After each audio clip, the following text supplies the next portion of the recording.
Oggi facciamo una mousse cake di ricotta fresca e fragole del nostro orto. Gli ingredienti sono cantucci,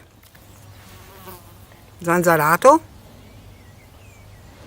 ricotta,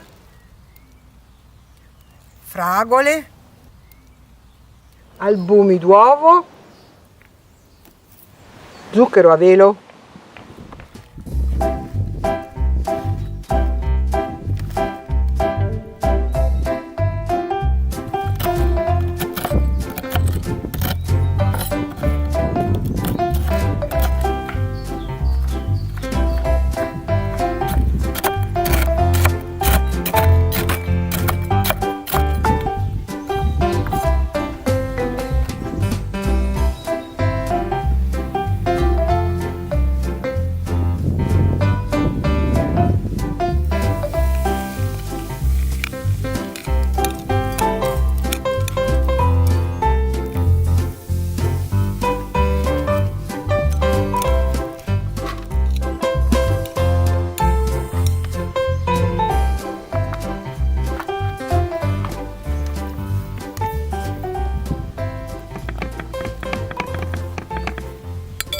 La nostra base è pronta, adesso la mettiamo in frigo a riposare e montiamo gli albumi.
La nostra base è bella fredda, adesso ci mettiamo la mousse sopra.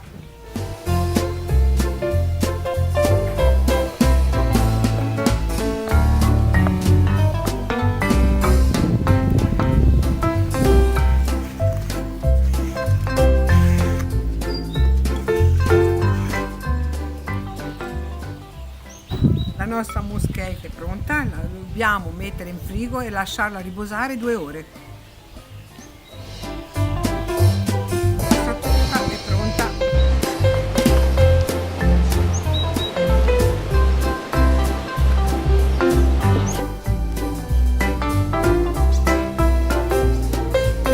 Completiamo la guarnizione con un po' di fragolina.